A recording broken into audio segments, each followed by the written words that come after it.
Então, uma boa noite a todos. Vamos dar início com nossos estudos da noite e vamos iniciar então com a leitura.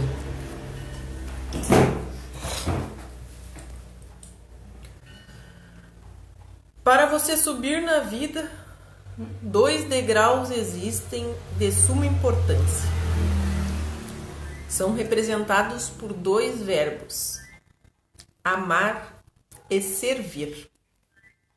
Jamais desanime na escala dos valores da alma e procure em todas as circunstâncias amar e servir a todos e a tudo, para ajudar ao máximo o progresso do planeta, que o recebe tão generosamente, auxiliando-lhe a evolução.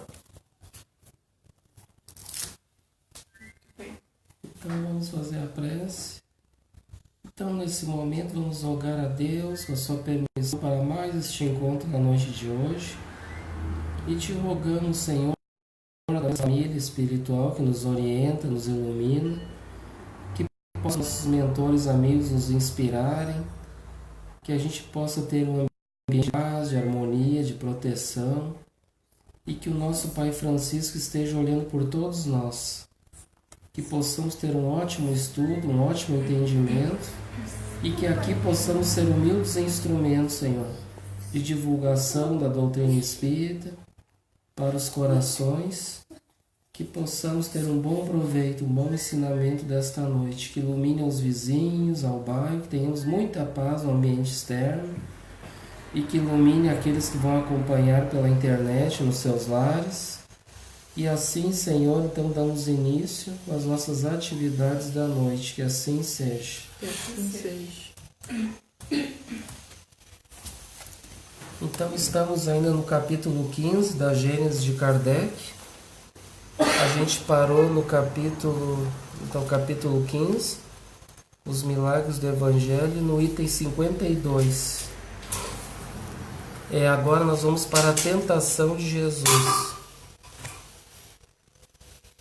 Você pode ler o primeiro, que o senhor não trouxe o celular, eu vou compartilhar daqui. Ah, tá. A tentação de Jesus, item 52. Jesus, transportado pelo diabo para o cimo do templo, depois sobre uma montanha e tentado por ele, é uma daquelas coisas que eram tão familiares e que a credulidade pública transformou em fatos reais. Tem uma 241 que diz: a explicação que se segue foi tirada textualmente de um ensino dado a esse respeito por um espírito. Nota de Kardec. Então, um espírito que trouxe essa informação. Então, já aqui de cara, essa tentação de Jesus que tem lá na Bíblia, que nós vamos estudar lá, que vai estar em Mateus e nos sinóticos, muitos dizem, até espíritas, a gente deve respeitar a opinião de cada um, né? Mas inclusive até espírita diz que realmente aconteceu esse fato. Nós vamos ver aqui, vamos ler primeiro para depois a gente comentar sobre isso. Aqui eu acho que não tem a passagem. Aqui não diz. Mas a passagem é aquela que Jesus foi levado pelo demônio ao deserto, sabe? E aí muitos dizem que realmente Jesus deixou ser levado por um espírito inferior, por um demônio, mas a gente sabe que pela autoridade moral de Jesus e por ser um espírito crístico, as trevas não tem ações sobre Jesus. Como é que um espírito trevoso das trevas vai chegar perto dele e vai levar ele para um lugar? Isso é uma coisa assim que, com todo o respeito quem acha que aconteceu isso, mas a gente estudando e vendo que a luz repele as trevas, isso é uma coisa assim, seria inadmissível para nós, né? Pela evolução de Jesus, né? Essa luz dele tão imensa que é, né? E que é muito que a gente leu ali, que ele mesmo repelia aqueles demônios, né? Eles mesmos não conseguiam, não chegavam perto dele, tinham um respeito por ele e tudo, né? Consegue ensinar então como se Vai sair ao deserto. Isso aqui é uma parábola. O Espírito vem dizer que então cada ensinamento ali, na verdade, aquilo ali vai ser trazido para as nossas vidas, aquilo. Para os nossos interiores. Não foi uma coisa que aconteceu com Jesus, que ele foi levado pelo demônio. Isso é uma coisa que acontece com nós mesmos. Né? E até tem uma parábola que do projeto Espiritizar, que eles denominaram essa parábola aqui como parábola do discernimento, o nome da parábola. Então é uma parábola que tem que ser estudada, né? Que tem que ser analisada. Todas os ensinamentos, o espiritual profundo para nós. É um ensino para nós. Então aqui diz no 53, ó, Jesus não foi arrebatado, apenas queria fazer com que os homens compreendessem que a humanidade está sujeita a falir e que ela deve estar sempre em guarda contra as más inspirações, as quais a fraqueza da sua natureza a leva a ceder. A tentação de Jesus é, portanto, uma figura, e seria preciso ser cego para interpretá-la ao pé da letra. Viu? Como pretenderias que o Messias, o Verbo de Deus, encarnado, tenha sido submetido por algum tempo, por menor que ele fosse, às sugestões do demônio, e que, como diz o Evangelho de Lucas, o demônio o houvesse deixado por um tempo? O que levaria a supor que Jesus ainda seria submetido ao seu poder? Não. Compreendei melhor os ensinos que vos foram dados. O espírito do mal não podia nada sobre a essência do bem. Ninguém diz ter visto Jesus sobre a montanha, nem no cimo do templo. Certamente um fato dessa natureza teria se espalhado por todos os povos. A tentação, portanto, não foi um ato material e físico. Então aqui já por Kardec, aqui no Gênesis de Kardec, esse espírito vem nos trazer a verdade, né, sobre isso. Quanto ao ato moral, vós podeis admitir que o espírito das trevas pudesse dizer àquele que conhecia sua origem e seu poder: adora-me, e eu te darei todos os reinos da terra? O demônio então teria desconhecido quem era aquele a quem ele fazia tais ofertas, o que não é provável. Se ele o conhecia, sua proposta era uma insensatez, uma vez que sabia muito bem que seria repelido por aquele que viera destruir seu domínio sobre os homens. Compreendei, portanto, o sentido dessa parábola, porque é uma delas, assim como a do filho pródigo e a do bom samaritano. Uma nos mostra os perigos que correm os homens, se não resistem a essa voz íntima que lhes grita sem cessar: tu podes ser mais do que és, podes possuir mais do que possuis, podes progredir, adquirir, cede à voz da ambição, e todos os teus desejos serão satisfeitos. Ela vos mostra o perigo e o modo de o evitar, dizendo as más inspirações: retira-te, Satanás. Ou, em outras palavras, para trás, tentação. Há outras duas parábolas que lembrei mostram o que ainda pode esperar aquele que, muito fraco para expulsar o demônio, sucumbiu às suas tentações. Mostram a misericórdia do pai de família, estendendo suas mãos sobre a fronte do filho arrependido e concedendo-lhe, com amor, o perdão implorado. Ela vos mostram o culpado, o cismático, o homem repelido pelos seus irmãos, valendo mais aos olhos do juiz supremo do que os que os desprezam, porque ele pratica as virtudes ensinadas pela lei de amor. Pesai bem os ensinamentos dados nos evangelhos. Sabei distinguir o que está no sentido próprio ou no sentido figurado, e os erros que vos cegaram durante tantos séculos. se apagarão pouco a pouco, para dar lugar à resplandecente luz da vida. Então, o Espírito dá uma explicação sobre essa tentação de Jesus.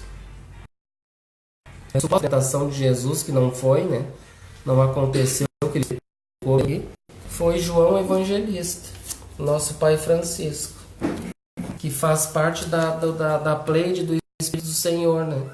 Que auxiliar o Kardec na codificação da doutrina espírita. Francisco de Assis foi um deles. É luz da verdade, tu leu luz da vida. Ah, luz da verdade. No final do texto. Então, aqui ele explicou bem, né? Que isso aqui a gente deve trazer para nossas vidas. Porque ali ele leva Jesus para o deserto e começa a tentar ele, né? Simbolicamente, dizendo, se tu és mesmo filho de Deus, transforma essa pedra em pão, te atira daqui de cima, que se você é o filho de Deus, um anjo vai te salvar lá embaixo. E aí ele começou tudo isso aí na verdade, como ele diz aqui, isso aí é um diálogo com o nosso ego, querendo nos dizer assim, tu pode tudo, entendeu? Nós somos deuses, né? Mas não os deuses como Jesus diz, né? Deuses com D minúsculo, que é para brilhar a nossa luz, né? A vida da verdade, mas sim um Deus egocêntrico ali, orgulhoso, que quer ser muito mais do que é, né? Quer mostrar para os outros aquilo que quer mostrar o poder, na verdade, que ele pode tudo. E aqui então João Evangelista está dizendo que para nós prestar atenção, né? Que é um perigo, né? Ele vos mostra o perigo e o modo de o evitar.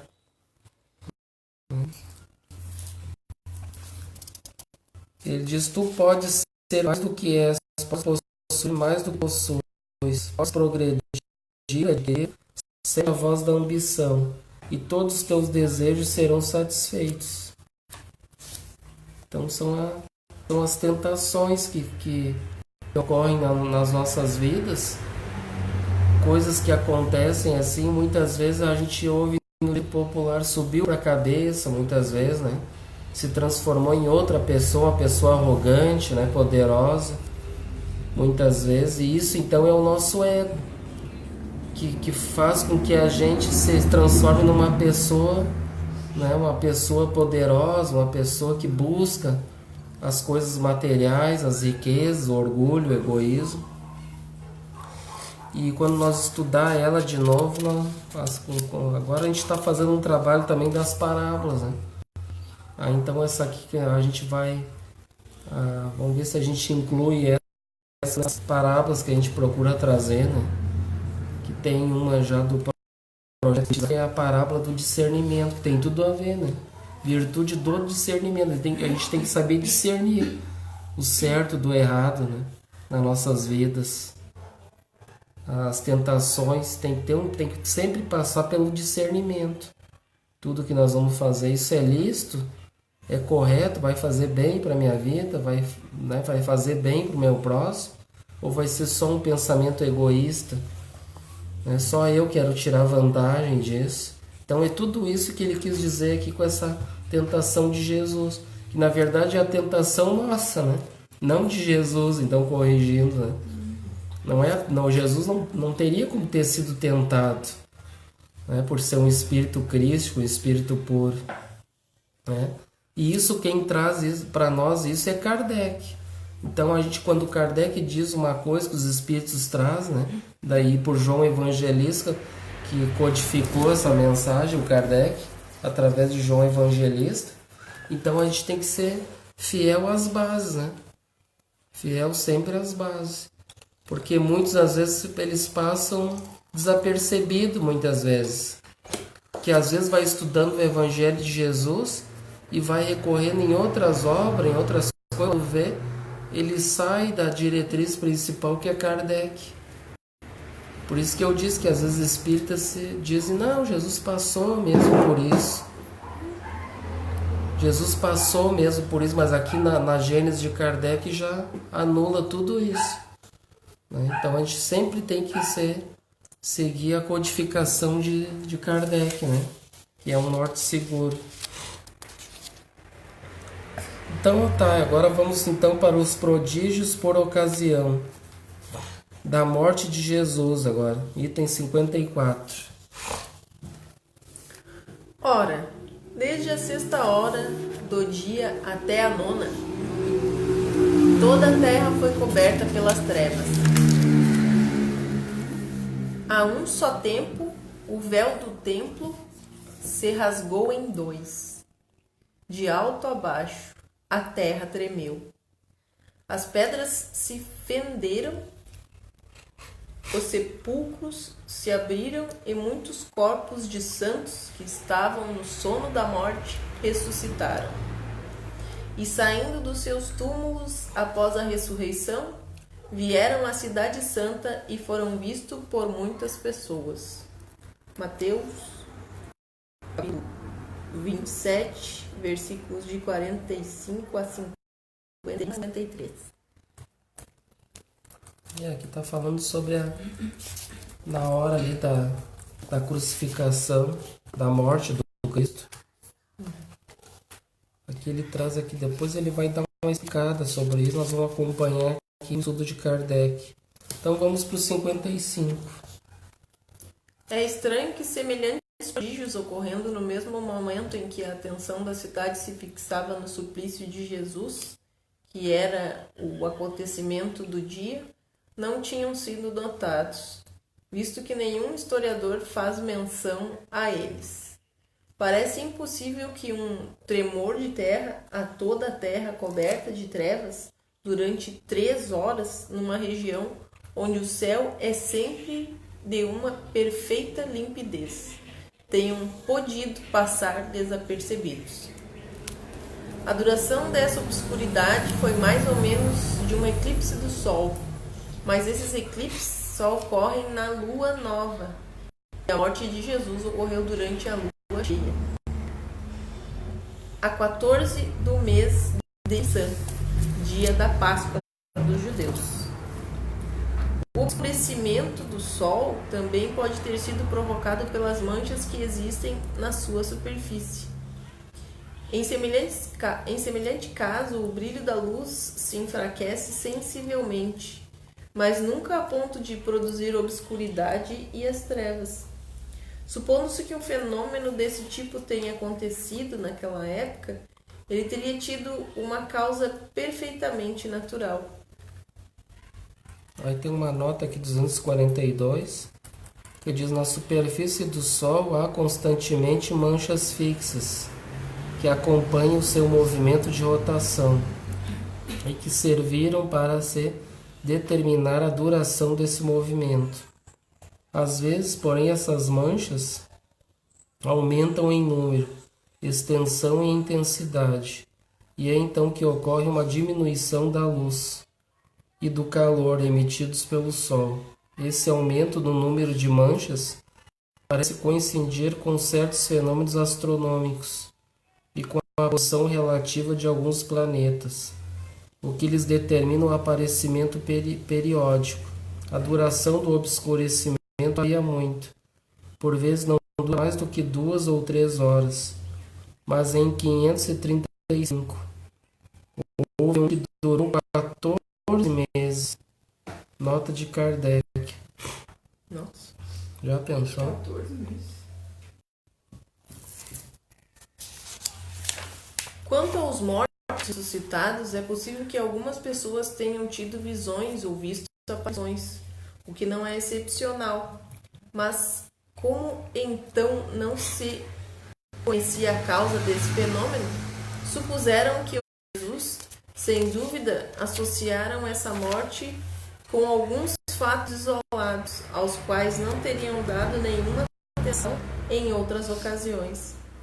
Bastou talvez que um pedaço de rocha se tenha desprendido naquele momento para que as pessoas predispostas ao maravilhoso tenham visto algum prodígio e que, exagerando o fato, tenham dito que as pedras se haviam rachado. Jesus é grande pelas suas obras, não pelas cenas fantásticas das quais um entusiasmo pouco esclarecido acreditou dever cercá-lo. Aqui então Kardec está dizendo que esse fenômeno não foi nada uma coisa assim milagrosa, um fato assim fenomenal que aconteceu. A gente sempre tem que colocar em vista que sempre vai predominar, como a gente já estudou bastante aqui, que a gente aprendeu também, tudo vai se basear em leis, né? Nada vai acontecer assim, mas foi Jesus, então foi um acaso assim extra fenomenal, uma coisa assim, sabe? E aqui ele está dizendo que não, nada vai querer passar por cima das leis, tudo vai ser fenômenos da natureza que pode ocorrer em qualquer situação, com qualquer pessoa. Não vai saber que Jesus morreu, daí aconteceu aquilo tudo, aquela cena, né? Terremotos e um monte de coisa. E na verdade não, né? E aí então ele fala ali essa ressurreição dos mortos ali, alguém que provavelmente a mediunidade, tinha muita mediunidade naquela época, a gente estava vendo, principalmente os discípulos tinham muito, eles viam, e aí então provavelmente alguém relatou porque viram os espíritos tudo saindo, né? E aí então isso pode acontecer, né? E que não é um fato também, né? Uma coisa, né, absurda também, né? Tudo de acordo com as leis, né? A gente estuda, sabe que os espíritos a gente pode... Tem pessoas que veem espíritos, outros não veem, né? Então, fenômenos da natureza, né? Essas escuridão ali, eu não sabia que podia ser um fenômeno natural. Como? Da escuridão lá do sol, ele estava falando. Ele tá, no caso, ele procura estudar ali, procura trazer hipóteses, né? Que ele gosta de ir a fundo, ele é um pesquisador, gosta de estudar bastante, trazer os fatos concretos, né? Como a gente sabe que Kardec, ele é um cara assim que ele gosta de provar aquilo na tese, né? A gente viu bem isso aí, até no filme mostra também sobre ele, né? Que ele é um cara que ele quer provar aquilo que ele não fica satisfeito em ouvir por alguém, me disseram. Não, ele vai atrás daquilo e traz aquilo, né? Com bases, né? Por isso que esses estudos de Kardec aqui são estudos, né? Ele mesmo vai atrás e com a ajuda dos benfeitores, né?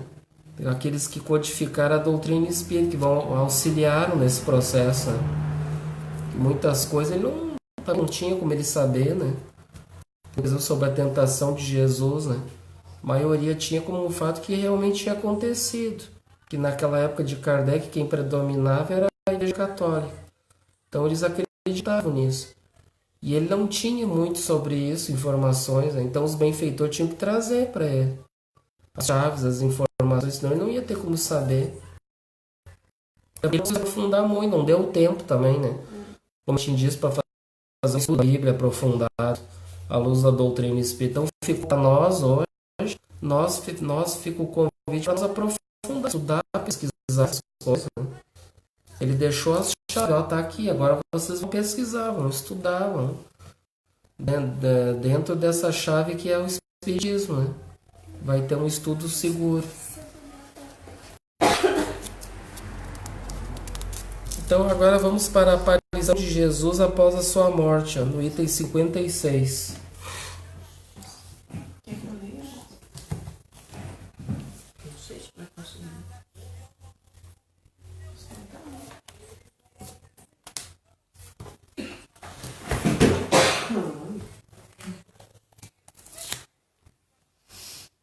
Mas Maria Madalena se conservou fora, perto do sepulcro, derramando lágrimas. E enquanto chorava, inclinou-se para olhar dentro do sepulcro. E viu 2 anjos vestidos de branco, sentados no lugar onde estivera o corpo de Jesus. Um à cabeceira e o outro aos pés. Eles lhe disseram: mulher, por que choras? Que levaram o meu Senhor e eu não sei onde puseram. Tendo dito isto, ela se voltou e viu Jesus de pé, sem saber, entretanto, que fosse ele. Então Jesus lhe disse: Mulher, por que choras? A quem procuras? Ela, pensando que fosse o jardineiro, falou: Senhor, se tu o levaste, diz onde o puseste, e eu irei buscá-lo. Jesus então lhe disse: Maria. Ela voltou-se imediatamente e exclamou: Rabone. Não sei como é que se lê isso. Rabone. Isto é, meu Senhor. Jesus lhe respondeu: Não me toques, porquanto ainda não subi para o meu Pai. Mas vai encontrar meus irmãos e dize-lhes de minha parte que eu subo para o meu Pai e vosso Pai, meu Deus e vosso Deus. Maria Madalena foi então contar aos discípulos que viram o Senhor e que ele lhe dissera aquelas coisas. João 20, capítulos de 11 a 18. Aqui é a passagem quando Jesus já se encontrava dentro do sepulcro, lá que tinha os soldados. E até tem filmes, né, que conta sobre isso. A gente vê bastante isso. Aí tem um filme até na Netflix que a gente vê bem interessante. Que eles fazem toda uma investigação porque tinha soldados que era para ficar de guarda ali, para que ninguém mexesse ali no túmulo, né, de Jesus. Aí deu toda uma novela, os guardas não estavam ali, daí tentaram interrogar os guardas. E aí um empurrava pro outro no filme. E um tinha bebido, e né, uma confusão, né? Mas é bem interessante, assim. Eu não me lembro qual é que é o nome do filme agora, que tem no Netflix. Mas é bem interessante, que é tudo sobre essa parte que quando Jesus estava no sepulcro ali, que era para eles, né, ficar guardando. E aí aconteceu esse fato aí que até hoje muitas pessoas ficam assim, né? Mas tá, o que aconteceu afinal de contas, né? Como é o corpo dele foi para onde? Depois nós vamos ver que ele vai falar sobre isso. Agora é sobre essa passagem aqui que a Maria Madalena viu Jesus, né? Após a sua morte, ela o viu. E é bem interessante isso. Aqui no 57 ele vai falar sobre isso. Vamos continuar ali no 57. Naquele mesmo dia, indo 2 deles para uma vila chamada Emaús, distante 60 estádios de Jerusalém, Essa aí é estádio antigo, unidade de medida itinerária, igual a 1/8 de milha romana, ou 185 metros. Correspondia aos 60 estádios a 11 quilômetros aproximadamente. Então é nota do segundo dicionário da Bíblia, de John Davis. Então, era distante 60 estádios, que são 11 quilômetros de Jerusalém. Conversavam sobre tudo o que se passara. E aconteceu que quando falavam e discorriam sobre isso, Jesus veio encontrá-los e se pôs a caminhar com eles. Mas os olhos deles estavam tolhidos, a fim de que não pudessem reconhecê-lo. E Jesus lhes disse: O que vinhais falando ao caminhar, e por que estáis tão tristes? Um deles chamado Cleófas, tomando a palavra, disse: Serás o único estrangeiro em Jerusalém que não sabe o que se passou nos últimos dias. Não é. Serás o último estrangeiro em Jerusalém que não sabe o que se passou nos últimos dias? O que foi? Perguntou ele. Responderam-lhe: a respeito de Jesus de Nazaré, que foi um poderoso profeta diante de Deus e diante de todo o povo, e de que maneira os príncipes dos sacerdotes e os nossos senadores o entregaram para ser condenado à morte e o crucificaram. Ora, nós esperávamos que fosse ele quem iria resgatar Israel. E, no entanto, Já estamos no terceiro dia depois que tais coisas aconteceram. É certo que algumas mulheres que estavam conosco nos espantaram, pois que, indo ao seu sepulcro, antes do nascer do dia, e não tendo encontrado seu corpo, elas vieram nos dizer que anjos lhe apareceram, dizendo-lhes que Jesus está vivo. E alguns dos nossos, tendo ido também ao sepulcro, encontraram tudo conforme as mulheres narraram, mas quanto a ele, não o encontraram. Disse-lhes então: ó insensatos, cujo coração é lento em crer em tudo o que os profetas disseram? Não era preciso que o Cristo fizesse todas essas coisas e que assim entrasse na glória? E começando por Moisés, passando a seguir por todos os profetas, que lhes explicava o que fora dito sobre ele em todas as Escrituras.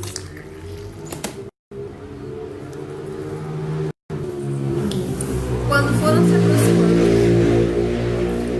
foram se aproximando da vila para onde se dirigiam, Jesus deu mostras de que iria mais longe, mas eles o obrigaram a se deter, dizendo: fica conosco, que já é tarde e o dia está em declínio. E ele entrou com os dois. Estando com eles à mesa, pegou o pão e o abençoou. Depois, ao partiu, lhes deu. No mesmo instante, seus olhos se abriram e eles o reconheceram. Jesus, porém, desapareceu diante de seus olhos. Então disseram um ao outro: não é verdade que o nosso coração ardia dentro de nós, quando ele nos falava pelo caminho, explicando as Escrituras? E erguendo-se no mesmo instante, voltaram e viram os 11 apóstolos e que continuavam com eles, estavam reunidos e diziam: ó Senhor, em verdade ressuscitou e apareceu a Simão. Então, eles também contaram o que lhes acontecera no caminho, e como tinham reconhecido Jesus quando ele partira o pão.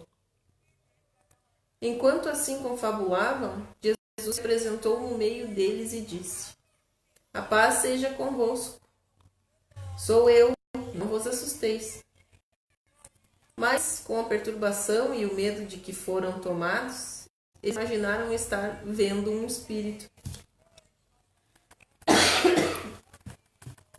E Jesus lhes disse: por que vos turbais? Por que se elevam tantos pensamentos nos vossos corações?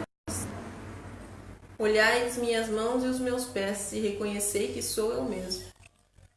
Tocai-me, e considerei que um espírito não tem carne nem ossos, como vedes que eu tenho. Dizendo isso, mostrou-lhe as mãos e os pés. Porém, como ainda não acreditassem, então se achavam de alegria e admiração, ele lhes disse: tendes aqui alguma coisa para se comer?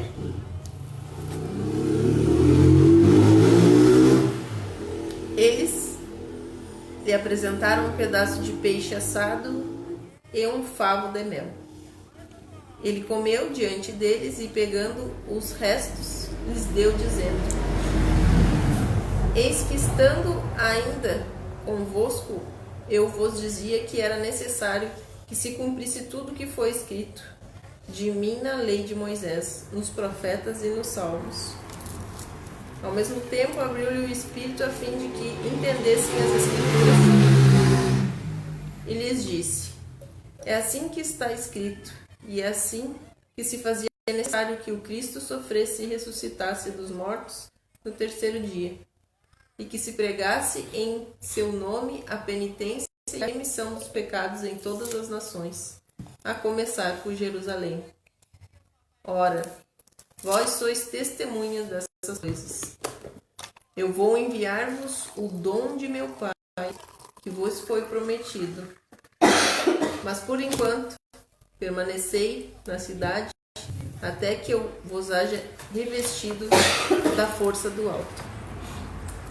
Lucas, capítulo 24, versículos de 13 a 39. Então aqui é a continuidade da aparição dele, não só para Madalena, mas todos os discípulos. E que então eles não conseguiam perceber que era ele ainda, mas depois ele mesmo aparece para eles novamente, mostrando as chagas, tudo a eles. Então, para nós, na doutrina espírita, a gente sabe que a gente já estudou sobre isso, né? Então, fenômeno de materialização. A gente já estudou aqui nesse livro mesmo que o espírito pode se materializar para alguém, né? Qualquer espírito, qualquer não, né? O espírito tem que saber sobre isso, né? Saber manipular os fluidos, etc. Tem que ter um certo conhecimento. Qualquer um que vai aparecer, senão ia ser uma aparição de espírito por aí, tudo que, né? Imaginem, né? Então tudo não é. Hoje em dia não acontece muito isso, né? Na época do Chico, logo quando eles começaram seus trabalhos doutrinários, acontecia muito esses fenômenos nas reuniões mediúnicas, né? O próprio Emmanuel se materializou para eles, né? Todo e outros personagens ali também. Hoje não tem isso, né? Porque é necessário hoje em dia somente os fenômenos morais, né? A espiritualidade que é de nós é a gente estudar bastante, praticar as virtudes, que é o mais importante. Porque aquela época acontecia muito até para eles entender realmente o que eram esses fenômenos e ver, né, na prática e tudo. Então hoje a gente já sabe através disso que aconteceu com eles, né? E tudo, até aqui as obras, né? O Evangelho também aconteceu, como está acontecendo aqui, essa aparição do Cristo, essa materialização.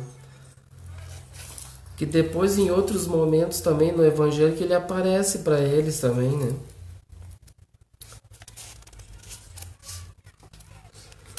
Então vamos para o 58.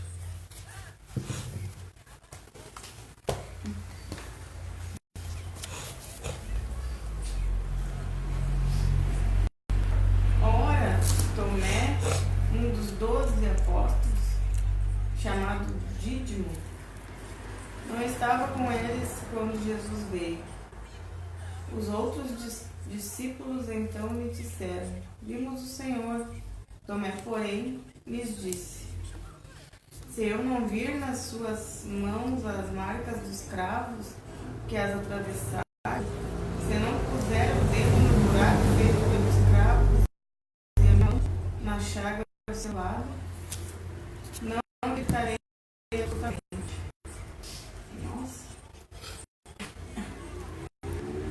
Esse era o Tomé. É. 8 dias depois, encontramos os discípulos ainda no mesmo lugar e Tomé com eles. Jesus veio, estando as portas fechadas, e se colocou no meio deles e lhes disse: a paz seja convosco. Aqui apareceu novamente, hoje é a terceira vez que ele vem. Em seguida disse a Tomé: põe aqui o teu dedo e olha as minhas mãos.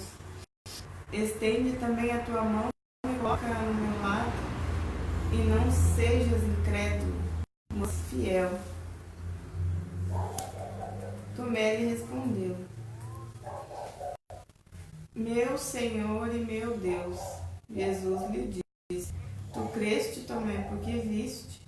Felizes os que creram sem ver. João 20, versículo 24 a 29. Então aqui, mais uma vez que ele aparece, porque Tomé não estava naquele momento e ele não acreditava nele. Não, mas vocês estão falando, mas eu não vi, eu tenho que ver as chagas. Ele já não era muito acreditar nas coisas. Ele sempre...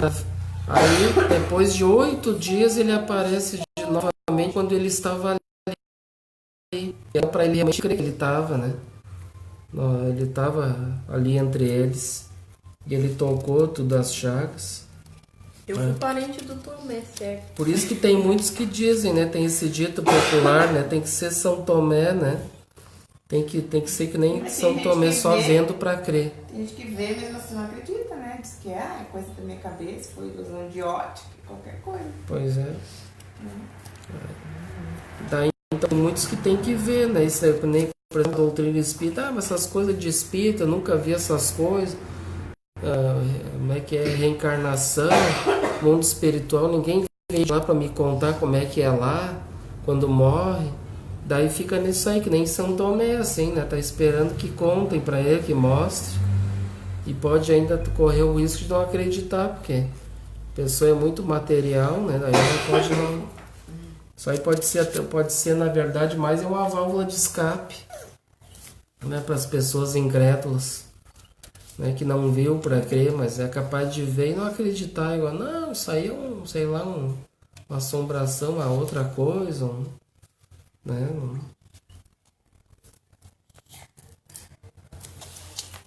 Então vamos para o 59. Jesus ainda se mostrou aos seus discípulos à margem do mar de Tiberíades. Ali ele se fez ver da seguinte maneira. Mais uma vez, a quarta vez para que ele aparece. Estavam juntos Simão Pedro e Tomé, chamando Dídimo, Natanael, que era de Canaã, na Galileia, os filhos de Zebedeus e 2 outros de seus discípulos, Simão e Pedro lhes disse. Simão Pedro. Eu disse. É o mesmo. Simão Pedro lhes disse. Vou pescar. Os outros disseram, nós também vamos contigo. Foram e entraram numa barca, mas naquela noite não apanharam nada. Ao amanhecer, Jesus apareceu na margem, sem que os seus discípulos o reconhecessem, e então lhes perguntou, filhos, não tendes nada para comer? Eles não responderam, não. Ele lhes disse, lançai a rede do outro lado da barca e achareis. Eles a lançaram e quase não puderam retirá-la devido à grande quantidade de peixes. Então, os discípulos de Jesus, os discípulos que Jesus amava, disse a Pedro, é o Senhor, Simão Pedro. Ao ouvir era o Senhor, vestiu sua túnica, pois estava nu, e se atirou ao mar.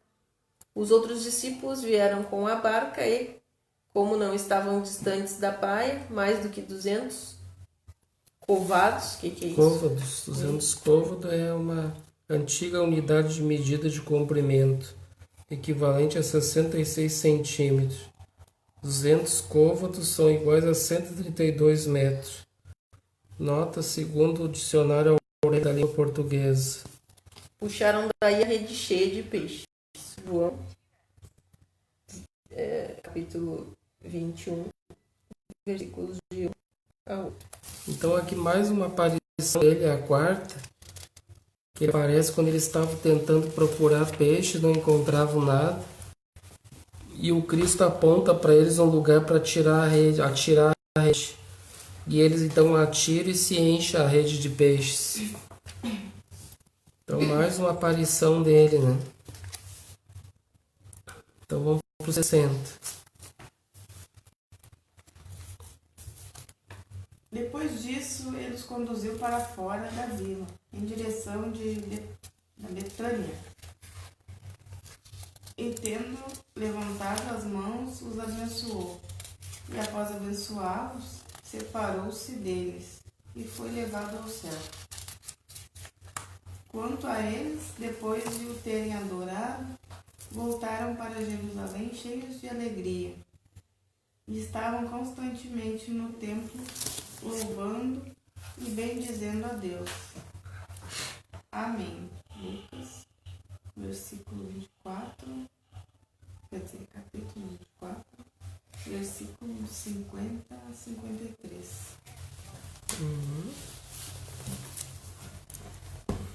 Aqui é a continuação, né? Aqui está contando, narrando depois do que aconteceu. Conduziu para fora da vila e, levantando as mãos, abençoou. E após abençoá-los, separou-se deles e foi levado ao céu. Então ele abençoou eles ali e foi, né, ele sumiu, né, voltou para o plano espiritual, foi para outro local, né? Ele saiu dali. Então vamos para o 61. As aparições de Jesus após a sua morte são narradas por todos os evangelistas com detalhes circunstanciados que não permitem que se duvide da realidade do fato. Essas aparições, aliás, são perfeitamente explicadas pelas leis místicas e pelas propriedades do espírito, e não apresentam nada de anormal com os fenômenos do mesmo gênero, dos quais a história antiga e contemporânea oferecem numerosos exemplos, sem eles executar a tangibilidade. Se observarmos as circunstâncias em que ocorreram as diversas aparições de Jesus, reconheceremos nele, nesses momentos, todas as características de um ser fluídico. Ele aparece e desaparece inopinadamente. É visto por alguns e por outros não, sobre as aparências que não o fazem ser reconhecido, mesmo por seus discípulos. Ele se apresenta em recintos fechados, onde um corpo carnal não poderia penetrar. A sua própria linguagem não tem a vivacidade característica de um ser corpóreo. Fala em tom breve e sentencioso, peculiar aos espíritos que se manifestam desta maneira. Numa palavra, todas as suas atitudes têm alguma coisa que não é do mundo terreno. A sua presença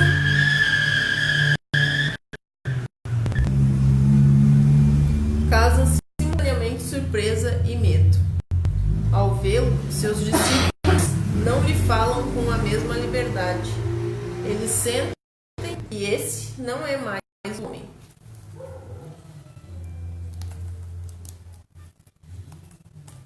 Jesus, portanto, se mostrou como um seu corpo perispiritual, que lhe explica que só tenha sido visto por aqueles a quem ele quis se fazer ver. Se estivesse com seu corpo carnal, seria visto pelo primeiro que chegasse, como quando estava vivo. Ignorando a causa primária do fenômeno das aparições, seus discípulos não se davam conta dessas particularidades, que provavelmente não notavam. Eles viam Jesus e o tocavam. Para eles, aquele devia ser o seu corpo ressuscitado. Capítulo 14, de 14 e 35 a 38. Então aqui Kardec está confirmando o que a gente está fazendo, não? Um corpo fluídico, né? Um corpo perispiritual, mostrando a eles a sua aparição, né? Sua aparição a eles.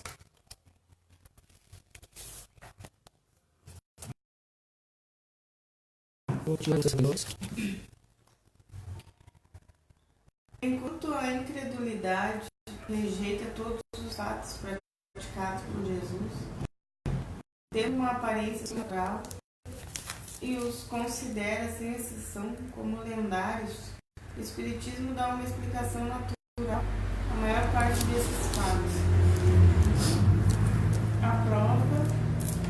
Prova a sua possibilidade, não somente pela teoria das leis fluídicas, como pela sua identidade, com fatos semelhantes produzidos por muitas pessoas nas condições mais comuns.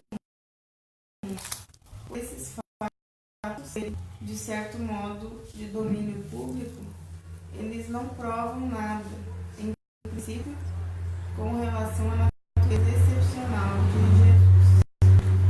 Tem uma nota dos anos 45 que diz os inúmeros fatos contemporâneos de curas, aparições, possessões, Dupla Vista e outros, que estão relatados na Revista Espírita e que foram lembrados nos itens assim, oferecem até quanto aos seus pormenores uma analogia tão flagrante com os que são narrados no Evangelho, que se torna evidente a identidade dos efeitos das causas.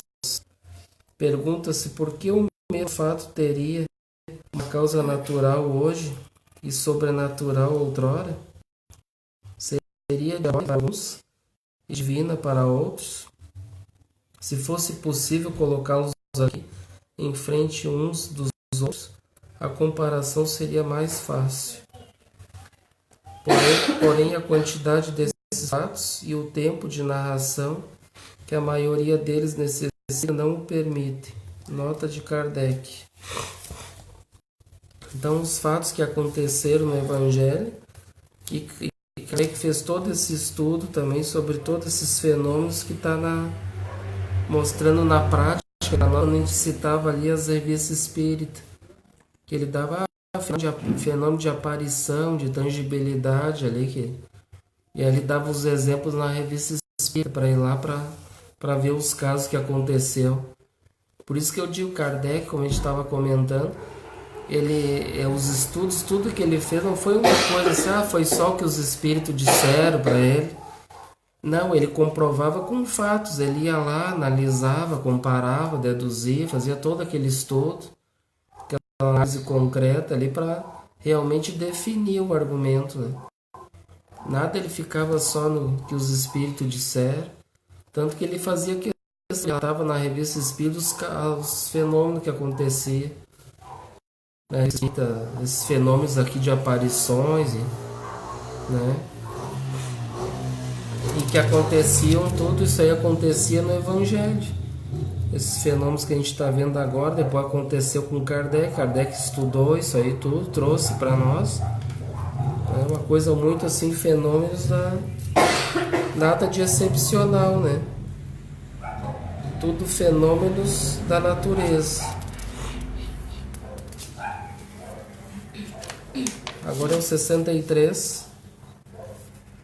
O maior milagre que Jesus realizou, aquele que atestava verdadeiramente a sua superioridade, foi a revolução que os seus ensinamentos operaram no mundo, apesar da exiguidade dos seus meios de ação.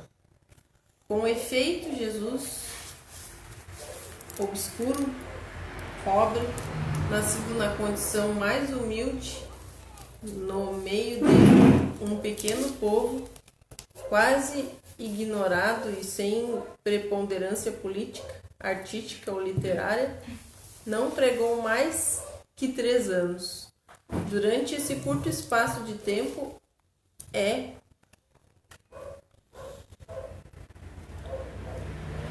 desconhecido e perseguido pelos seus concidadãos, caluniado e tratado de impostor. Vê-se obrigado a fugir para não ser lapidado e traído por uns dos seus apóstolos, renegado por outro, abandonado por todos na hora em que cai nas mãos dos seus inimigos. Só fazia o bem, e isso não o colocava a salvo da malevolência, que voltava contra ele e os próprios serviços que prestava. Condenado ao suplício, reservado aos criminosos, morre ignorado pelo mundo, uma vez que a história daquela época se cala a seu respeito. Nada escreveu, entretanto, ajudado por alguns homens obscuros como ele. Sua palavra foi suficiente para regenerar o mundo. Sua doutrina matou o paganismo onipotente e se tornou o farol da civilização. Tinha, pois, contra ele tudo o que pode fazer os homens fracassarem, razão pela qual fizemos que o triunfo da sua doutrina foi o maior dos seus milagres, ao mesmo tempo em que ele prova a sua missão divina. Se ao invés de princípios sociais e regeneradores fundados sobre o futuro espiritual do homem, Jesus só tivesse para oferecer à posteridade alguns fatos maravilhosos, talvez apenas o conhecêssemos de nome nos dias de hoje.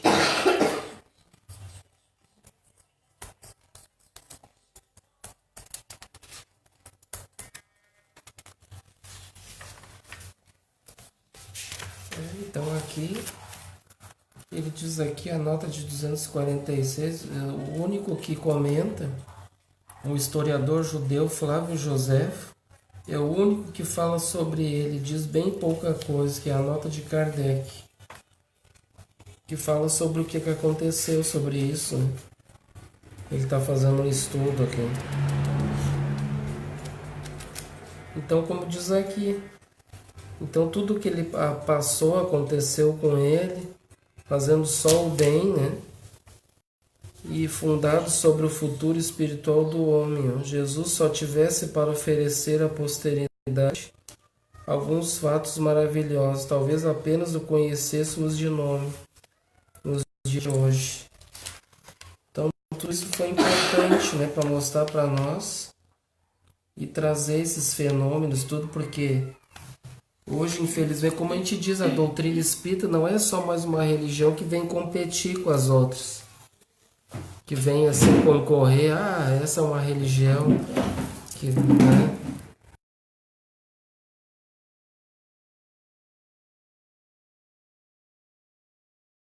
Vem uma religião mais, tem muitas outras religiões, né? E então aqui, na verdade, a doutrina espírita vem trazer elementos, por ser a terceira revelação, para ajudar as outras religiões a entender o que aconteceu. Porque, infelizmente, as outras religiões eles não têm esses argumentos aqui que os espíritos trazem, né? Essas explicações para eles entender realmente o que aconteceu, não ficar só o pé da letra, né? Então, por isso que é importante a chave da doutrina espírita para interpretar da melhor forma possível, entender tudo o que aconteceu ali no Evangelho, né? Os fenômenos, para não ficar como coisas milagrosas, coisas espetaculares que aconteceu só com Jesus, né? Então é muito importante esse estudo aqui, para principalmente assim, para estudar o Evangelho. Aqui Kardec traz um monte de chave, de explicação, para nós não ficar aí, né? Não saber o que vai dizer depois, né? Então Kardec sempre vai nos dar o norte seguro disso. Então vamos para o 65. Não, 65. 64. Agora é o Não, é o 64. É o desaparecimento do corpo de Jesus agora. O desaparecimento de Jesus após a sua morte tem sido objeto de inúmeros comentários. Ele é atestado pelos 4 evangelistas, segundo a narrativa das mulheres que foram ao sepulcro no terceiro dia, após a crucificação, e não o encontraram lá. Alguns viram nesse desaparecimento um fato milagroso, outros presumiram um roubo clandestino. Segundo uma outra opinião, Jesus não teria tido um corpo carnal, mas apenas um corpo fluídico. Ele não teria sido, durante toda a sua vida, mais que uma aparição tangível, em uma palavra, uma espécie de agênere. O seu nascimento, a sua morte e todos os atos materiais da sua vida teriam sido apenas uma aparência. Assim dizem que seu corpo, retornando ao estado fluídico, pôde desaparecer do sepulcro. E foi com esse mesmo corpo que ele teria se mostrado depois da sua morte. Sem dúvida, tal fato não é radicalmente impossível, segundo o que se sabe hoje em dia sobre as propriedades dos fluidos. Mas seria, pelo menos, completamente excepcional e estaria em formal oposição com as características dos agêneres. Capítulo 14, item 36. A questão, portanto, é saber se uma tal hipótese é admissível, se é confirmada ou contestada pelos fatos. Então aqui no desaparecimento de Jesus é uma outra dúvida que muitas religiões têm, que muitas pessoas têm sobre o desaparecimento do corpo. O que aconteceu? Roubaram o corpo? Aí até eu comentei que tem um filme sobre isso lá na Netflix, lá. Então o que aconteceu? Aí até nesse filme fazem toda uma investigação para saber o que aconteceu, né? Que os soldados eram para estar vigiando e no fim daí dormiram, não estavam mais lá, toda uma confusão. E aí então roubaram o corpo. O que aconteceu com isso, né? Aí ficou isso aí, ficou uma dúvida, porque não tá narrado no Evangelho, não diz o que aconteceu, né? Só dá o relato depois que Maria Madalena os anjos lá no lugar de Jesus, estava vazio. É isso, é essa a narração que tem. E aí depois é que ele aparece para ela, né? Logo depois. Então aqui tem outras hipóteses que dizem, né? Talvez pelo que diz aqui no Evangelho, que alguns dizem que Jesus, infelizmente, até espíritas, infelizmente, dizem que Jesus tinha um corpo fluídico, né? Mas daí se a gente parar para analisar, poxa, mas aí Jesus estaria indo contra as leis divinas, né? Tendo um corpo, vivendo aqui num corpo fluídico. Porque se Jesus é um cumpridor das leis de Deus, ele estaria vivendo aqui entre nós uma farsa, né? Porque daí todo aquilo que ele passou, a crucificação, tudo ele estaria ali mentindo para nós, né? Né? Seria tudo uma farsa, o sofrimento, tudo que aconteceu com ele, né? Se fosse num corpo fluídico. Então a gente estudando e analisando, como Kardec diz aqui, isso é uma hipótese inadmissível, isso, sabe? Um corpo fluídico. Depois da sua morte, sim, né? Que no Evangelho diz ali a ressurreição, né? De Jesus, ou seja, ele veio ali com o seu perispírito ali, né? Um fenômeno de aparição, né? Então ali sim, ali ele está com o seu corpo espiritual, né? Mas depois da morte do corpo, aí é um fenômeno natural, né? Normal. Mas agora antes, quer dizer que todo o seu nascimento, tudo foi uma farsa. Tudo o que aconteceu, toda a sua infância, tudo que ele viveu, foi tudo uma mentira, então, né? Então não faz sentido isso, Jesus ter vivido esse corpo fluídico aí, né? Que até causou até polêmica no movimento espírita sobre isso aí, por causa de um autor lá que escreveu um livro sobre isso, né? Que daí eu nem vou mencionar nomes aqui, nada, não vem ao caso agora, né? Mas o importante é a gente estudar o que está aqui. O que diz aqui, o que Kardec diz, que essa hipótese aí a gente descarta ela porque é uma hipótese que não seria inaceitável, né? Essa hipótese. Então vamos para alguma dúvida? Então vamos para o 65, então. A estada de Jesus na Terra apresentava dois períodos, o que precedeu e o que seguiu a sua morte. No primeiro período, desde o momento da concepção até o nascimento, tudo se passa em relação à sua mãe, como nas condições normais da vida. Do seu nascimento até a sua morte, tudo nos seus atos, na sua linguagem e nas diversas circunstâncias da sua vida apresenta as características inequívocas da corporeidade. Os fenômenos de ordem psíquica que se produziram nele são acidentais e nada têm de anormal, uma vez que se explicam pelas propriedades do perispírito e ocorrem em graus diferentes, como outros indivíduos após a sua morte. Ao contrário, tudo nele revela o ser fluídico. A diferença entre os dois estados é tão marcante que não é possível compará-los. O corpo carnal tem as propriedades inerentes à matéria propriamente dita e que diferem essencialmente das propriedades dos fluidos etéreos. A desorganização ali se processa pela ruptura da coesão molecular. Um objeto cortante, penetrando no corpo material, divide os seus tecidos se os órgãos essenciais da vida são atingidos.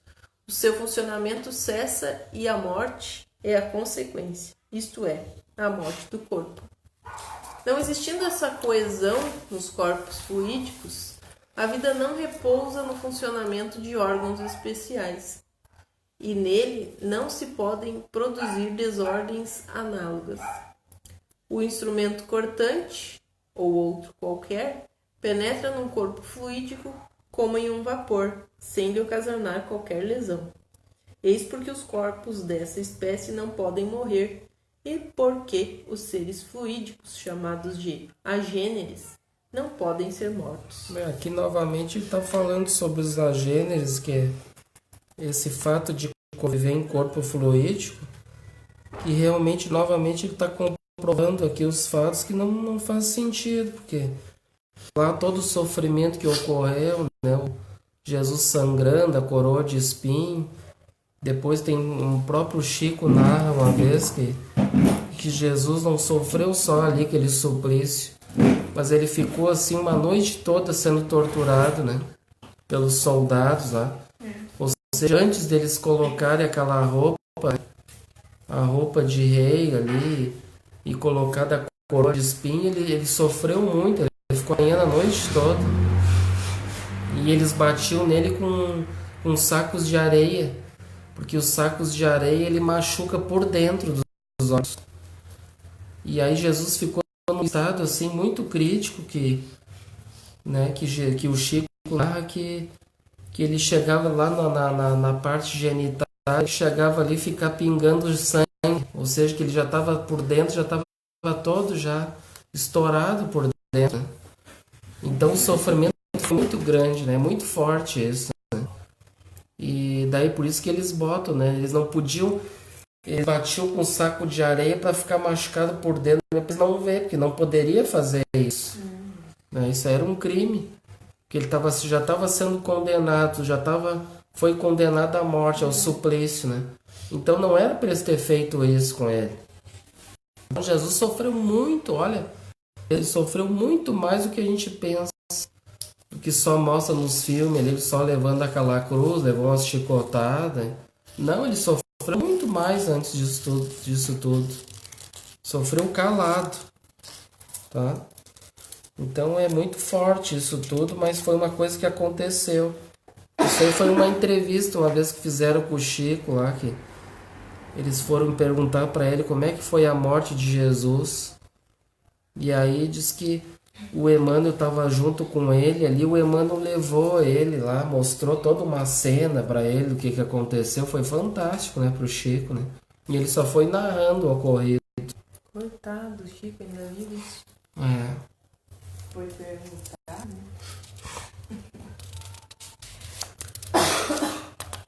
Então é inadmissível essa parte aqui desse corpo fluídico, né? Não fala nada, não tem sentido isso, né? Não sei por que tem pessoas, eu acho que é pessoas que, infelizmente, eu acho que falta o estudo, né? Falta realmente, assim, o alicerce, que são as obras de Kardec, em primeiro lugar, porque não pode ir no que me disseram. Não, mas dizem que foi, que Jesus era perfeito, aquela coisa toda, aí foi no que me disseram, né? Ou em outras obras que não vem ao caso comentar agora, que são obras falsas, não são obras espíritas. Então vamos continuar ali.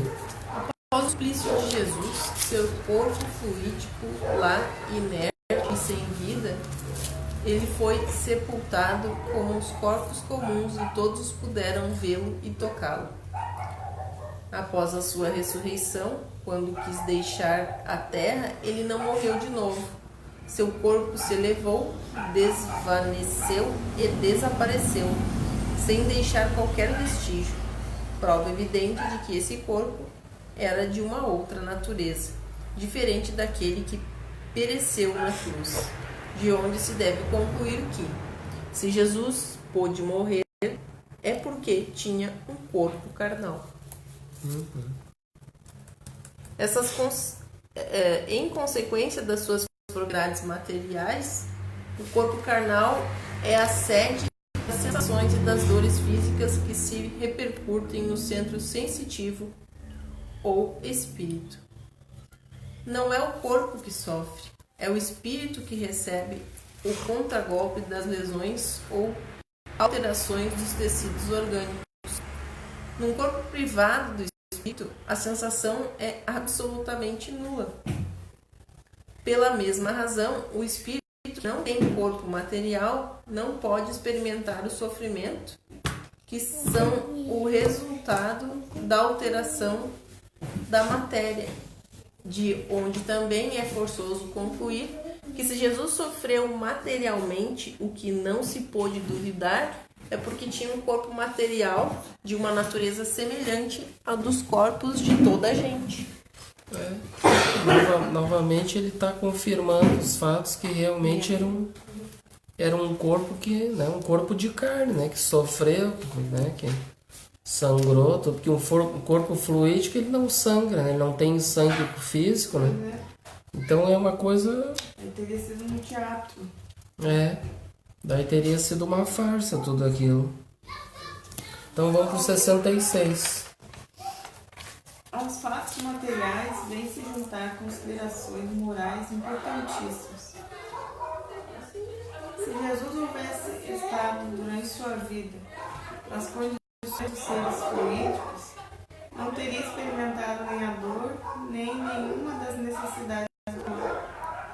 Supor que tenha sido assim é tirar todo o mérito da vida de privações e de sofrimentos que havia escolhido como exemplo de resignação. Se tudo nele fosse aparência, todos os atos de sua vida, o anúncio reiterado da sua morte, a cena dolorosa no Jardim das Oliveiras, sua prece a Deus para afastar o cálice de seus lábios, sua paixão, sua agonia, tudo até o último brado, no momento de entregar o seu espírito, não teria passado de um vão simulacro para enganar quanto à sua natureza e fazer crer no sacrifício ilusório da sua vida. Uma comédia indigna de um simples homem honesto, com mais forte razão de um ser tão superior. Uma palavra, Jesus teria abusado da boa-fé dos seus contemporâneos e da posteridade. Essas são as consequências lógicas dessa teoria. Consequências que não são admissíveis porque o rebaixariam moralmente em lugar de o elevar. Assim, Jesus teve, como todos nós, um corpo carnal e um corpo fluídico, o que é comprovado pelos fenômenos materiais e pelos fenômenos psíquicos que assinalaram a sua existência. Então, uma questão e contra as leis divinas, né? Porque nós temos aqui, a gente estuda, a gente sabe, na doutrina espírita, nós somos né? A gente temos o espírito e o corpo físico, né? Então todos nós somos, e Jesus não é nenhuma exceção, né? Que muitos até dizem, não, mas Jesus era Jesus, né? Mas aí tem que ser tudo de acordo com as leis divinas, não pode passar burlar as leis divinas, né? Ninguém vai burlar as leis. Então, tem que ser tudo de acordo.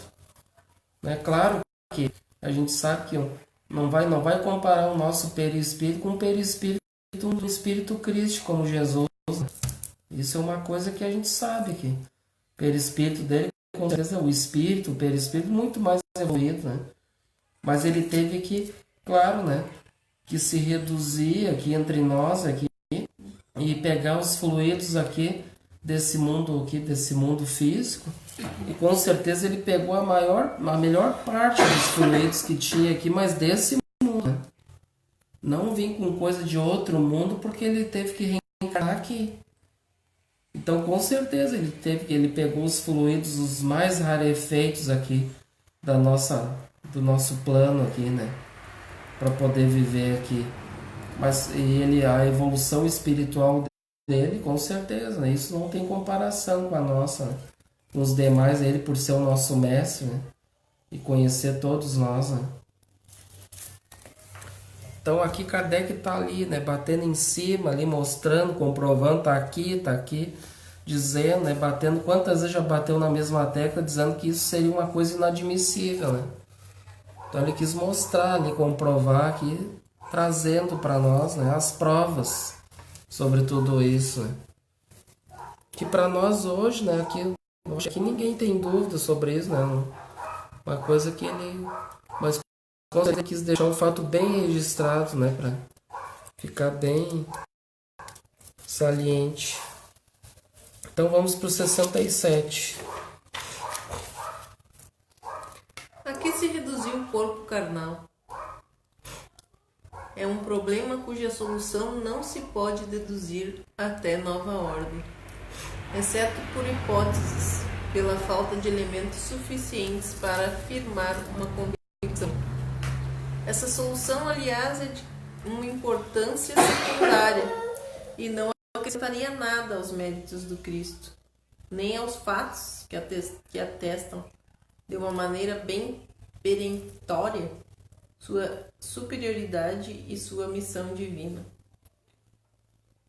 Não pode, pois, haver mais que opiniões pessoais sobre a forma como esse desaparecimento se realizou. Opiniões que só teriam valor se fossem sancionadas por uma lógica rigorosa e pelo ensino geral dos espíritos. Ora, até o presente, nenhuma das que foram formuladas recebeu a sanção desse duplo controle.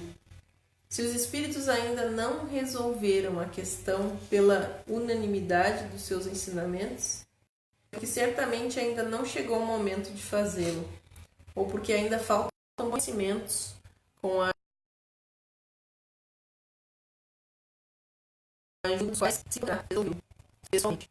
Entretanto, a hipótese de um roubo clandestino for afastada por poder-se-ia encontrar, por analogia, uma explicação provável na teoria do duplo fenômeno, dos transportes e da invisibilidade. O Livro dos Médiuns, capítulos 4 e 5. Então, pelos estudos que a gente tem dentro da doutrina espírita, nenhum espírito, ninguém veio dizer ainda, né? O que aconteceu com o corpo de Jesus.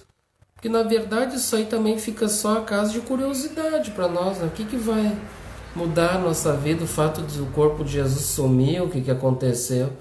O que é mais importante, o corpo de Jesus ou os ensinamentos dele que ele nos trouxe? Que ele nos deixou o seu legado, né? É que a ciência sempre quer uma explicação. Eles querem saber, né? Mas... E eles não vão conseguir saber. Porque a doutrina do Espírito tem a chave das hipóteses que pode ter acontecido. A gente sabe muito bem também no Livro dos Médiuns, que Kardec traz aqui, ó, no capítulo 4 e 5, fala sobre os fenômenos de transporte da invisibilidade. Então pode ter acontecido isso, como Kardec traz aqui, através dos estudos.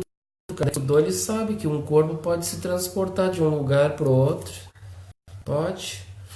Ou pode ficar... pode ficar, por exemplo, desmaterializar um corpo material, ficar invisível aos olhos. Tudo isso aí são hipóteses que ele deixa, né? Para nós, através dos estudos que ele mesmo fez, né? Os estudos comprovou esses fenômenos aí. Né? Então, o que pode ter acontecido? Jesus mesmo, ele mesmo desmaterializou seu corpo físico, mas com certeza aí tem algum motivo por ele ter feito isso. Algum motivo ele fez com que acontecesse isso para, né, o pessoal ficar pensando, talvez se o corpo tivesse ali, e depois aparecesse o espírito dele em outro lugar, daí as pessoas iam ficar assim, mas como se o corpo dele está lá ainda e ele aparece em outros lugares? Daí eles iam ficar assim, entendeu? Não sabendo o que está acontecendo. Como é que Jesus pode se duplicar? O corpo dele está lá, mas ele aparece lá. Então ia ficar uma coisa assim, incompreensível talvez para eles. Naquela época. Então talvez ele mostrou isso aí, mostrando que realmente que a morte não existe. Que foi realmente para comprovar, para mostrar que... Por isso que muitos religiosos hoje têm essa ressurreição. Ou seja, daí que vem até do corpo a vida. Complicou a vida. Mas aí eles entenderam no sentido de que aquele corpo que está ali morto, ele vai voltar à vida. E isso já é uma coisa que a ciência já comprova que não é possível, né? A parte da ciência já comprova que não tem como um corpo já totalmente os seus órgãos já, né, mortos ali, tudo, cérebro não funciona, coração, voltar à vida. Isso é inadmissível, né? Mas aí os religiosos, no caso, muitos pegaram esse fato como que fosse, não, mas aconteceu com Jesus, então acontece com todo mundo, a ressurreição, que todos os corpos vão voltar à vida. Imagina tu tá podre lá, tá virado lá em pó, sei lá, que só os ossos vai levantar do caixão e vai sair andando, né? Então eles levaram ao pé da letra, né? Mas o significado profundo que a gente pode trazer, que isso seria realmente mostrando, dá a entender que a morte não existe, né? Que a morte não existe. E isso mostra para nós que a vida continua, independente dos fatos, né? Que muitos têm isso ao pé da letra, como se o corpo ali já morto vai voltar, né? E ele mostra o que aconteceu aqui, Kardec trazendo, né? Que Jesus desmaterializou o corpo, transportou para outro local, enfim, fenômenos que nós já dentro da doutrina espírita a gente pode compreender o que aconteceu, né? Já que outros religiosos não vão aceitar isso. Não, mas como, né? Não vão aceitar esses fenômenos, são fenômenos naturais, né? Das leis. Então vamos para o último item 68. Daí a gente encerra os milagres do Evangelho. Essa ideia sobre a natureza do corpo de Jesus não é nova. No século V, no século IV, Apolinário de Laodiceia, chefe da seita dos apolinaristas, afirmava que Jesus não havia tomado um corpo como o nosso, mas um corpo impassível, que descera do céu no seio da Santa Virgem, e não nascera dela. Que assim Jesus não havia nascido, não sofrera e não morrera senão em aparência. Os apolinaristas foram excomungados no Concílio de Alexandria em 360 d.C., no de Roma em 374 d.C. e no de Constantinopla em 381 depois de Cristo. Apagou. 381 depois de Cristo. Então aqui ele está dizendo que tinha esse aqui no século IV, Apolinário de Laodiceia, que foi um chefe dessa seita dos apolinaristas. Eles tinham essa tese, então, que Jesus... Aqui eles têm uma tese que Jesus ele desceu do céu no seio da sua mãe e que não nasceu dela. Ele nem nasceu, não teve nenhuma concepção natural. E que Jesus não tinha nem nascido. E não sofreu, não morreu, e foi tudo em aparência. E aí então, claro, daí ele foi... Os próprios católicos eles não aceitaram essa tese deles aí, por causa que os católicos eles têm a tese que, pelo menos nascer, né? Ele nasceu, né? Essa tese os católicos têm que nasceu do corpo de Maria, né? Que foi do Espírito Santo que ele nasceu, aquela coisa toda, né? Mas pelo menos tem essa tese. Aqui eles já tem uma tese aqui que foi tudo uma farsa, né? Daí, claro, daí os católicos não aceitaram isso, né? Não, daí aí já estão indo longe demais, não, que Jesus foi tudo uma mentira, desceu do céu, que nem nasceu, que não morreu, não aconteceu nada disso. Eles não aceitaram essa hipótese, eles expulsaram eles lá e não aceitaram. Então, essa parte do nascimento aqui, que também aqui o Kardec não fala muito, mas que com certeza foi também, como a gente vê aqui, que foi tudo seguindo as leis divinas, tanto a morte quanto o nascimento, foi tudo uma coisa natural que acontece com qualquer ser humano, né? Aqui na Terra. Então, muitos também tem tese, infelizmente espíritas tem. Ah, não, mas Jesus foi especial porque ele não nasceu de José e Maria, que foi um nascimento realmente foi especial. Não tem nada de especial. Ele reencarnou como qualquer um de nós, através da concepção natural. Né? Porque eles veem ali no Evangelho, porque quando Jesus diz que o José não é o pai dele, que Deus é o pai dele, daí eles já cortam a hipótese, então se José não é o pai dele, então foi um filho espiritual, né? Nasceu ali na barriga de Maria, mas foi de Deus. Entendeu? Essa é a tese que tem. Mas aí vai estar burlando as leis da vida, né? As leis de Deus. Então tudo aconteceu, foi uma concepção natural que aconteceu. José era o pai de Jesus, aconteceu a concepção natural e teve um nascimento como qualquer outro casal natural, normal, né? Nada de coisas assim, fenomenais, coisas extraordinárias que foi Jesus. Isso também pode ser que só para nós deixar bem claro que tudo que aconteceu com Jesus seguiu as leis corretamente, nada contra as leis, querer burlar, né?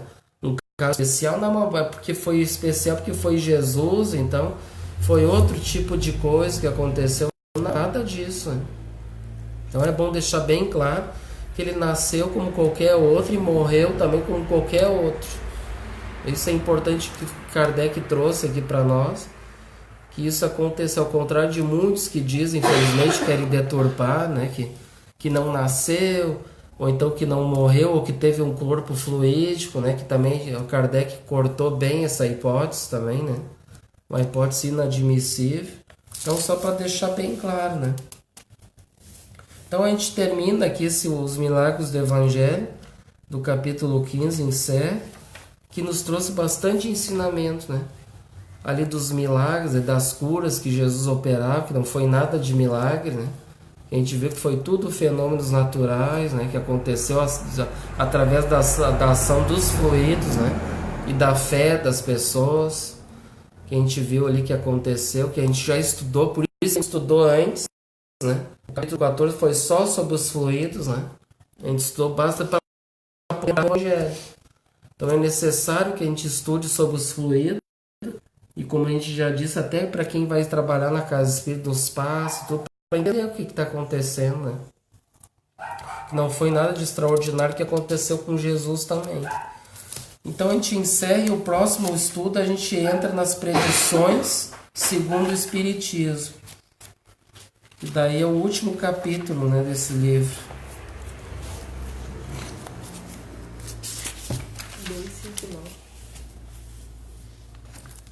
Então vamos agradecer a participação de todos, a nossa irmã Maria Aparecida, um grande abraço, nos desejando boa noite, né? Aos amados irmãos de caminhada, muita paz, irmã. Espero que tenha tido um bom entendimento conosco aqui desses estudos, que são muito importantes.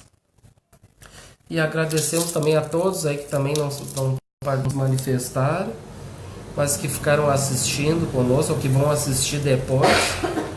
Uma boa noite então a todos, e vamos agora então fazer a nossa prece. Então, primeiramente, agradecemos a Deus por essa oportunidade, por esse estudo da noite, por esse ensinamento que Kardec nos trouxe, à luz da doutrina espírita, e que possamos levar para nossas vidas esses ensinamentos, nos tornando pessoas melhores, mais virtuosas, trazendo as virtudes de Jesus para dentro dos nossos corações, praticando-os, para cumprir as leis divinas, Isso tudo é o que é o mais importante para todos nós. E que possamos sair daqui melhores, mais aliviados, que abençoe e ilumine os lares daqueles que estão assistindo, que possam receber o amparo. E agradecemos por tudo, Senhor, ao nosso Pai Francisco, que orienta toda essa família. Agradecemos pelas inspirações, por tudo de bom, pela saúde, e que abençoe e ilumine o nosso bairro, nossos vizinhos. E assim, Senhor, damos então por encerrado as nossas atividades da noite de hoje. Que assim seja. Tenham todos então uma boa noite e até os próximos encontros.